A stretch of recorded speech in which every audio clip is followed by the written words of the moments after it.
Membaca yang kita.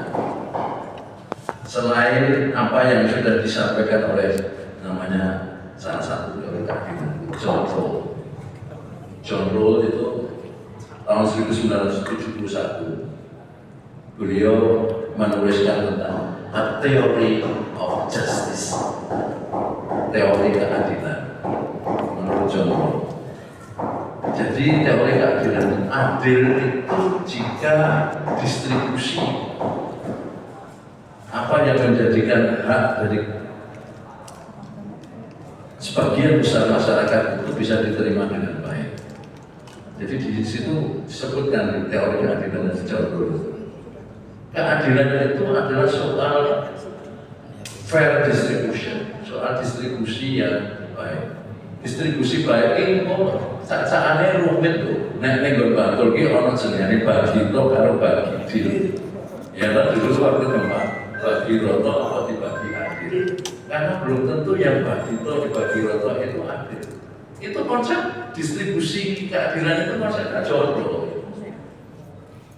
Oke, itu kita letakkan bagi rata atau bagi adil, karena itu masal yang berbeda dan kalau diteruskan itu bisa berantem. Bagi rata, bagi adil. Lalu saya ingin mencoba beralih tentang keadilan lagi. Keadilan itu ada setidaknya 3 aspek. Satu yang disebut moral justice, keadilan moral. Keadilan moral itu contohnya gini. Ngopo kok nek korupsi sing korupsi putri karo sing korupsi kakung kok beda judgementnya itu, penghakimannya di masyarakat. Padahal korupsi ini bodoh-bodoh sak miliar. Katakanlah korupsi ya sak miliar. Ini nek korupsi sing korupsi ibu-ibu, karo sing korupsi itu bapak-bapak beda. Ibu-ibu ngambil susu kaleng, ngambil beras, sana kan diculik-culik rokin. Kalau bapak-bapak saya cukup handphone, kok beda ya judgementnya. Jadi itu yang disebut keadilan moral. Kita sudah adil belum? Sudah mampu menghadirkan keadilan itu dalam konteks moral, dalam kehidupan sehari-hari belum? Lalu kan itu nggak adil. Keadilan kan mulai dari pikiran kita. Itu keadilan moral. Yang kedua baru kita ngomong keadilan legal, yang namanya legal justice. Keadilan legal, keadilan legal itu keadilan di mata hukum. Kita kan hukumnya hukum positif, bukan hukum barbar, bukan kemudian hukum adat saja, tapi kita sudah mengenal hukum positif sejak kita mengenal Universal Declaration of Human Rights, deklarasi universal untuk hak asasi manusia, maka dikenal keadilan hukumnya hukum yang pro hak asasi manusia. Itu keadilan legal. Apakah sudah selesai? Apakah kita sudah bisa membumikan keadilan legal? Dengan apa? Lah mungkin tak sing korupsi 1 triliun malah sing anu, lah wong pilih sak 5 sing saya oke sing korupsi iki saya gampang niku. Ya. Sekarang kalau ditahan atau tipikor di dalam sana itu ada hotelnya, ada restorannya di dalamnya, ada entertainmentnya, ada jasa sing iso nuker. Aku tak istirahat sih seminggu kan lagi, waktu di saya bayar, saya bayar. Oh saya tahu, saya ngomong bisa dibaca. Itu makanya. Jadi semakin orang punya kekuasaan, punya duit, semakin diperlakukan istimewa. Semakin yang tidak punya kekuasaan, semakin yang dia miskin, maka dia akan semakin ditindas. Lalu konsep keadilan yang ketiga, kalau kita ngomong yang namanya social justice, keadilan sosial dari Pancasila itu. Nah, keadilan sosial itu gimana? Ya, apakah sekarang kemudian kita ini merasa bahwa lingkungan sosial kita sudah berkeadilan? Ya, di Pak Gubernur kan sekarang punya visi Pancamulya. salah satu visi yang beliau yang pertama, dokumen yang pertama, terwujudnya peningkatan kualitas hidup, penghidupan masyarakat Jogja yang berkeadilan dan berkeadaban. Itu visinya Pak Gubernur kita, Pak Gubernur. Terwujudnya peningkatan kualitas hidup, kualitas hidup. Wes dianalisa, wes luas sekali tuh. Kemudian hidup, kehidupan, dan penghidupan ini penguripan level itu. Itu visinya Pak Gubernur. Maka sayalah orang yang salah satunya, saya melawan namanya Joko Bodo. Gara-gara ini naik grup masih juga ada sampai masuk itu. Tahun 2023 itu kan viral angklung kan dilarang main di Malioboro. Nah, salah satu grup angklung, ada 3 atau 4 grup angklung besar itu, dia melawan, lainnya tidak berani melawan. Hanya ada satu grup angklung yang melawan. Orang Tareal, ada Raja Wali, ada merasa disebut jenengi orang penting. Terus kemudian dia sudah menghubungi pengacara, sudah ngadu di DPRD kota, nggak berhasil. Prosesnya sudah berbulan-bulan. Jadi tahun lalu itu mereka menghubungi untuk bisa main, mendapatkan haknya. Terus nanti Mas Yuli, saya setuju sama apa yang disampaikan Mas Untoro tadi. Dan untuk memerdekakan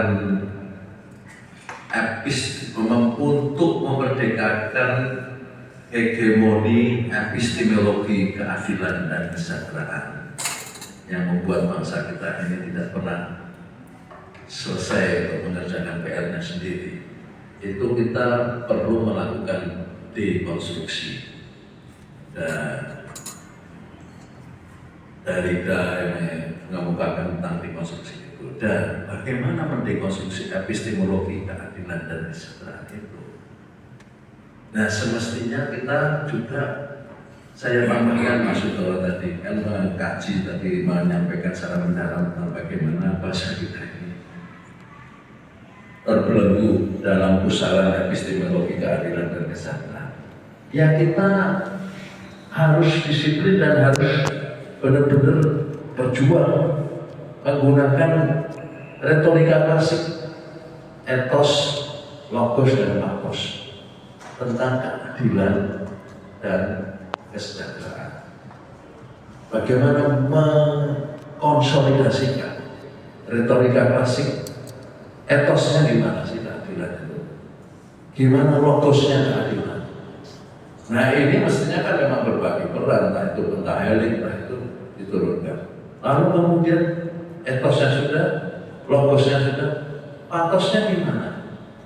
Dua-duanya tentang keadilan dan kesejahteraan itu. Nah, maka perbincangan kita saya kira tidak bisa berakhir sampai di sore hari ini. Saya mengajak dan siap membuka tangan juga untuk bergandengan. Ayo kita bikin forum sosial Jogja.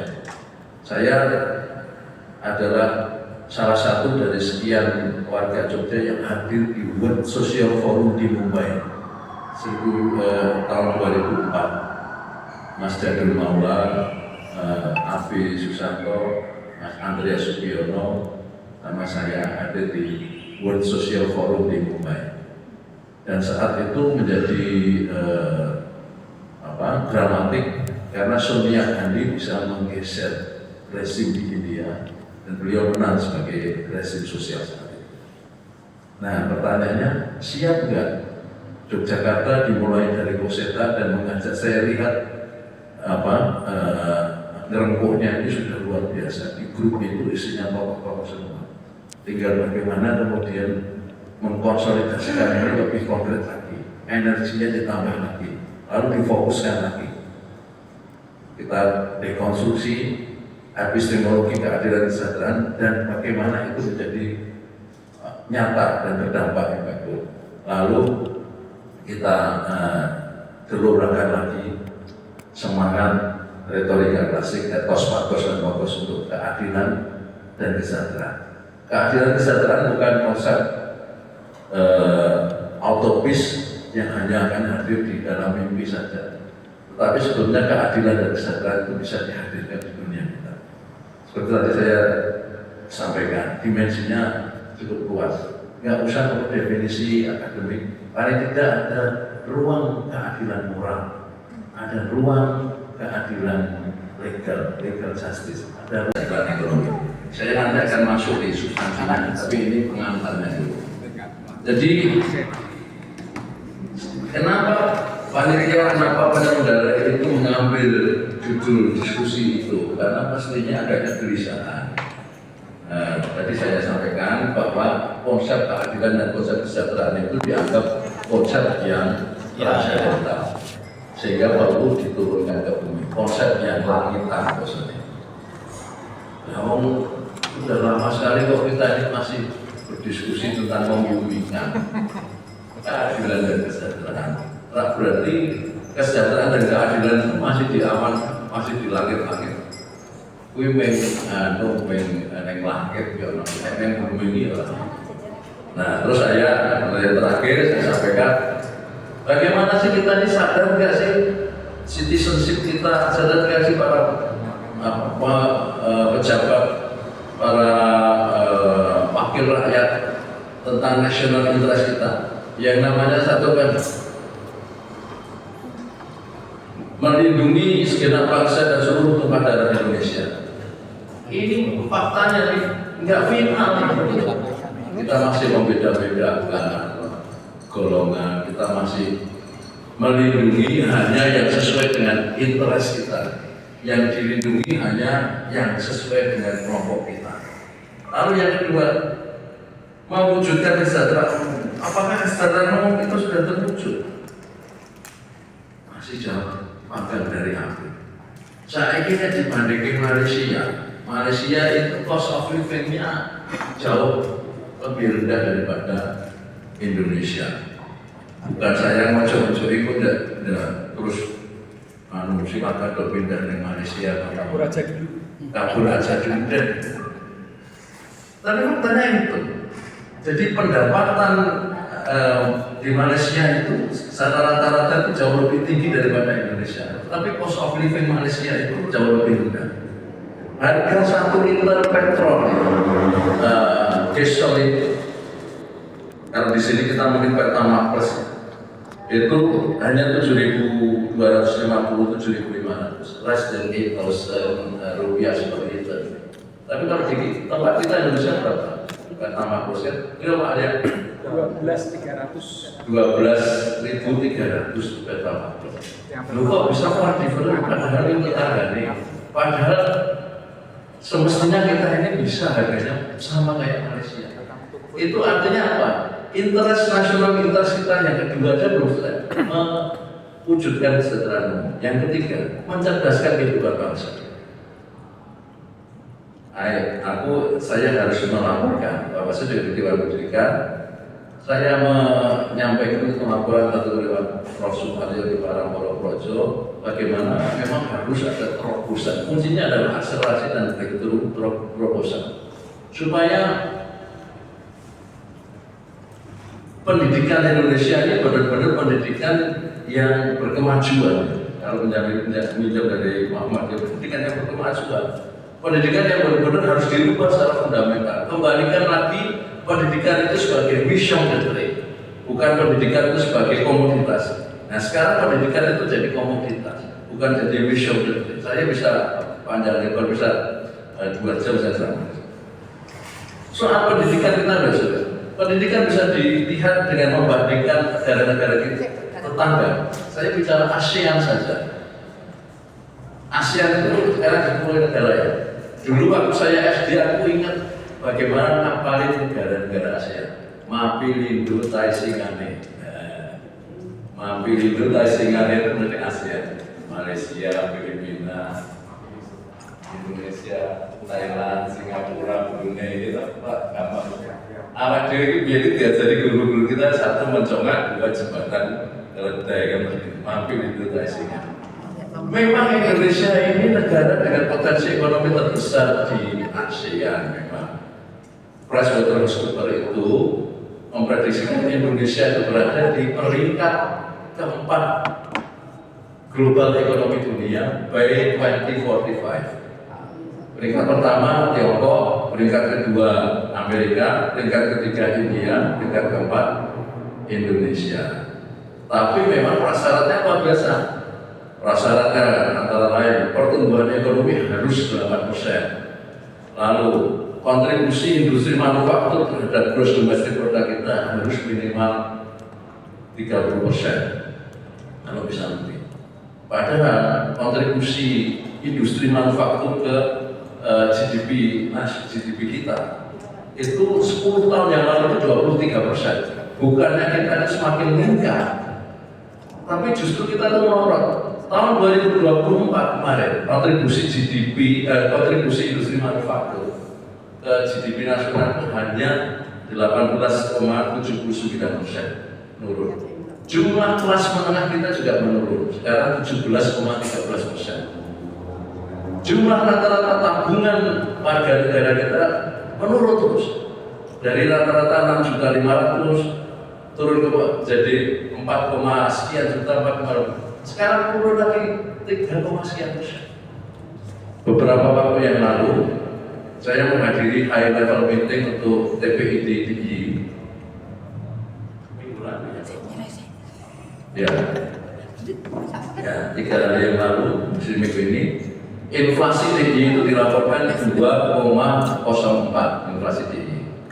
Ada Pak Gubernur hadir. Ya. Nah, yang menjadi catatan yang menarik, kontributor komoditas terhadap inflasi kita ini nomor 1 emas. Inflasi DIY ini 2,04, masih dalam rentang kendali sasaran inflasi nasional yang 2,5% plus minus 1. Kemudian kalau emas ini dikeluarkan, maka inflasi DIY ini hanya 1, artinya harga emas di DIY ini itu kontribusinya cukup gede. Baru yang kedua itu properti ya, sewa kontrak rumah dan sebagainya, itu menyumbang inflasi. Baru berikutnya volatile food, kayak cabai, kayak bawang dan sebagainya. Nah, artinya apa Bapak Ibu? Nggak ada yang menganalisis dan nggak menyampaikan. Sekarang ini Indonesia sedang berada pada kepanikan masyarakat itu memindahkan tabungan deposito dan lain-lain dari simpanan di bank itu ke emas. Panik Bu. Yang masih punya simpanan itu yang 3 juta rata-rata itu sebagai diberikan antam kayak apa. Sebagai instrumen untuk saving mereka itu sekarang pakai emas. Itu loh. Kemudian pertumbuhan ekonomi nasional juga dikoreksi. Pertumbuhan ekonomi nasional itu diharapkan 5,2% oleh Bank Indonesia. Saya sejak tahun lalu sudah menuliskan analisis di beberapa media. Hati-hati dengan ancaman inflasi tahun 2025. Dan saya dalam setiap diskusi saya bicara semester pertama pertumbuhan ekonomi kita itu pasti kurang dari 5%. Saya menyebutkan 4,8%. Saya pesimis tidak akan tercapai 5,2%. Faktanya benar. Sekarang diumumkan ke BPS bahwa pertumbuhan ekonomi Indonesia itu hanya 4,87%. Jadi saya ingin merasa komane, tapi 4,8% persis untuk prediksi saya. Lalu saya sudah memprediksi jatuhnya rupiah sampai bisa di level 17.500 di akhir tahun nanti. Dan saya sudah memprediksi bagaimana kemudian IHSG turun nanti menjadi 5.500 resikonya. Sekarang kembali ke 7.000 lagi. Tapi semua indikator makroekonomi Indonesia itu sebetulnya sedang baik-baik saja. Hanya kita ini mencoba untuk memperbaiki dengan beberapa jaringan yang ada. Tapi meskipun demikian kita harus tetap optimis. Nah, kemudian yang ingin saya sampaikan tentang keadilan dan kesejahteraan. Oxfam melaporkan bahwa 1% populasi di dunia ini menguasai more than 75% or even 80% of the total global resources. 1% populasi dunia ini menguasai 75-80% sumber daya dunia. Coba ya, apakah itu adil? Itu memang seperti itu. Lalu kalau kita ingat teorinya Pareto, ya Pareto memang itu kan ada 80 dan 20%. Yang menelitikan, ya heran loh, kok ada satu pola angka yang sama ya? Hasil kebun, hasil peternakan, kemudian di beberapa bidang ekonomi itu kalau diteliti ternyata angkanya menunjukkan pola yang sama 80 sama 20%. Itu prinsip hukum Pareto. Nah itu sekarang sampai sekarang nggak gitu. Lalu ketika kita bicara membumikan keadilan dan kesejahteraan, artinya kita memang benar-benar intinya bagaimana harus menghadirkan keadilan dan kesejahteraan itu. Jadi adilnya apa tuh? Konsep adil itu apa? Mungkin brainstorming aja.